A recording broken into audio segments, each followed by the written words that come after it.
மக்களே பஜாஜ் பைக்கில் engine oil rain போல்ட்டை கலத்தி தான் இன்ஜின் ஆயில் எவ்வளோ இருக்கணும்னு பார்க்கணுன்னு அவசியம் இல்லை. அதுக்கு பதிலாக இந்த வெளியே இருக்கிற அந்த டிரான்ஸ்பரண்ட் கிளாஸ் மூலமாகவே நம்ம இன்ஜின் ஆயில் பைக்கில் எவ்வளோ இருக்குங்கிறத வந்து கண்டுபிடிச்சிடலாம்.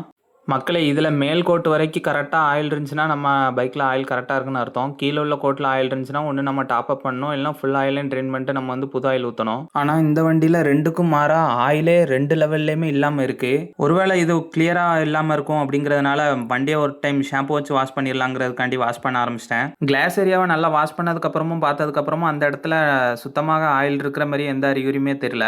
ஒருவேளை இந்த இடத்துல ஆயில் லெவலே தெரியாதா அப்படிங்கிற பட்சத்தில் தான் யூடியூப்பில் ஒரு வீடியோ ரேண்டமாக பார்த்தேன். ஆனால் மக்களே, ஆனால் இந்த வீடியோவில் பார்க்கும்போது இந்த 2 கோட்டுக்கு நேராக ஆயில் லெவல் வந்து கரெக்டாக இருக்குது. அப்போ நம்ம பைக்கில் என்ன பிரச்சனைன்னு தெரிஞ்சிச்சுன்னா மறக்காமல் கமெண்ட்டில் சொல்லுங்கள் மக்களே.